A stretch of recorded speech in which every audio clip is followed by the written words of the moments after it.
A'udzubillahi minasyaitonirrajim. Bismillahirrahmanirrahim. Alhamdulillahirabbil alamin. Assalatu wassalamu ala asyrafil anbiya'i wal mursalin sayyidina wa maulana Muhammadin wa ala alihi wa ashabihi ajmain. Allahumma shalli ala sayyidina Muhammad wa ala alihi wa sahbihi ajmain. Amma ba'd. Sahabat Qur'ani yang dirahmati oleh Allah Subhanahu wa taala. Alhamdulillah, kita sekarang berada di penghujung Ramadan atau masuk ke dalam 10 terakhir di bulan Ramadan. Tentu ketika kita mendengar 10 malam terakhir ataupun 10 akhir Ramadan, kita sering mendengar para ustadz, para ulama dan juga habaib menjelaskan hendaklah kita bersama-sama untuk lebih meningkatkan lagi ibadah di 10 malam terakhir bulan Ramadan. Dikarenakan apabila kita membahas tentang 10 malam terakhir, ada sebuah malam yang di dalamnya khairun min alfi syahr. Malam tersebut lebih baik daripada 1000 bulan, atau yang kita hitung dengan penanggalan ataupun bulan yang kita ketahui itu setara dengan 83 tahun lebih 4 bulan. Maka oleh karena itu di 10 malam terakhir ataupun 10 akhir terakhir bulan Ramadan, hendaklah kita sama-sama menyiapkan berbagai macam jenis ibadah, baik ibadah-ibadah yang telah diwajibkan terkhususnya dan juga ibadah-ibadah sunnah yang telah diajarkan oleh baginda Nabi Sallallahu Alaihi Wasallam. Dan di antara ibadah yang Rasul Sallallahu Alaihi Wasallam anjurkan dan juga Rasul telah ajarkan di 10 malam terakhir khususnya adalah melaksanakan i'tikaf. Kaum muslimin rahmati Allah Subhanahu wa taala, apa itu i'tikaf? I'tikaf adalah berasal dari bahasa Arab i'takafa ya'takifu i'tikafan, yang artinya adalah berdiam diri di masjid, melaksanakan sebuah ibadah, baik ibadah yang wajib ataupun melaksanakan ibadah yang sunnah. Tujuannya adalah sebagai bentuk dari ketakwaan kepada Allah Subhanahu wa taala. Kaum muslimin yang dirahmati oleh Allah Subhanahu wa taala, i'tikaf merupakan bagian dari ibadah. Sebagaimana yang kita ketahui, apabila kita berbicara tentang ibadah, maka ada sebuah syarat ataupun rukun yang harus terpenuhi. Sebuah ibadah itu membedakan antara amalan manusia dengan ibadah adalah rukun di dalamnya. Seperti solat ada rukun, puasa ada rukun, haji juga ada rukun, begitu juga dengan i'tikaf ada rukun yang harus kita lakukan agar ibadah yang kita laksanakan, amalan yang kita laksanakan berpahala. Maka oleh karena itu i'tikaf memiliki 4 rukun. Setidaknya ulama menjelaskan, terkhusus dalam mazhab Syafi'i, i'tikaf itu memiliki 4 rukun.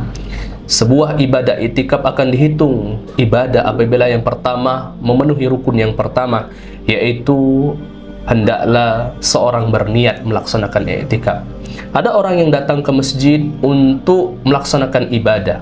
Ada orang yang datang ke masjid hanya untuk berteduh. Ada orang yang datang ke masjid hanya untuk mungkin mencari WC ataupun beristirahat. Maka membedakan antara ibadah dengan sebuah hal yang bukan ibadah adalah dengan melaksanakan ataupun menanamkan niat di dalam hati. Itu rukun yang pertama. Kemudian yang kedua, hendaklah melaksanakan i'tikaf itu di masjid. Apabila kita melaksanakan i'tikaf di rumah, maka tidak masuk dalam kategori pelaksanaan i'tikaf.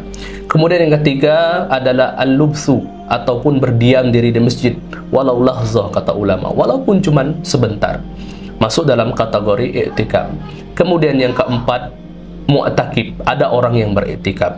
Apabila terpenuhi 4 rukun ini, maka seorang muslim sudah dianggap melaksanakan sebuah iktikaf ataupun ibadah iktikaf yang dianjurkan oleh baginda Nabi Sallallahu Alaihi Wasallam. Kemudian hukum iktikaf. Iktikaf aslinya merupakan sebuah ibadah sunnah. Akan tetapi apabila berada di bulan Ramadan, asyaddu istihbaban, sangat dianjurkan terkhusus di 10 terakhir bulan Ramadan. Jadi i'tikaf bukan merupakan hal yang diwajibkan, tetapi disunnahkan ataupun sangat dianjurkan terkhusus di bulan Ramadan. Kemudian adab ataupun apa yang mesti kita lakukan. Apakah ketika kita masuk ke dalam masjid kita hanya berdiam diri? Tidak. Setidaknya ada beberapa adab yang harus kita lakukan ketika beriktikaf. Yang pertama adalah hendaklah kita melaksanakan semua amal soleh ataupun ibadah, membaca Al-Quran, berzikir, melaksanakan ibadah yang sunnah. kemudian menjaga dari perbuatan dunia, menjauhkan dari perbuatan dunia. Kemudian yang selanjutnya adalah menjaga dan juga mematuhi tata tertib yang berhubungan dengan masjid, berhubungan dengan adab yang ada di dalam masjid tersebut.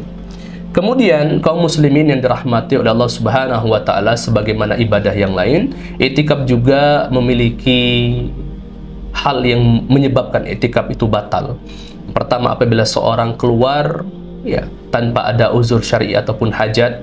Kemudian apabila seorang muslimah itu haid, tiba-tiba haid, kemudian apabila dia ya keluar ke masjid, keluar dari masjid tempat iktikaf itu tidak ada hajat ya yang dibolehkan dalam syariat, maka bisa masuk dalam kategori iktikaf yang batal. Kaum muslimin yang dirahmati oleh Allah Subhanahu wa taala, oleh karena itu di 10 malam terakhir ini hendaklah kita sama-sama saling mengingatkan untuk bersama-sama ya beriktikaf di masjid ya, tidak lain dan tidak bukan mengharapkan sebuah hadiah yang Allah Subhanahu wa taala berikan kepada umat muslim, khususnya umat Nabi Muhammad, yaitu Lailatul Qadar. Dan di antara ulama, sebagian ulama berpendapat, dan di antara syarat mendapatkannya Lailatul Qadar adalah beriktikaf di masjid.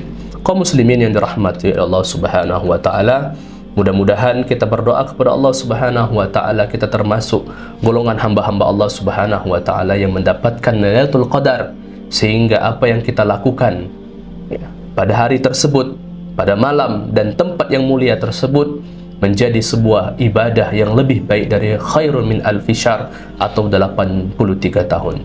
Aqulu qouli hadza wa astaghfirullahal azim. Wassalamualaikum warahmatullahi wabarakatuh.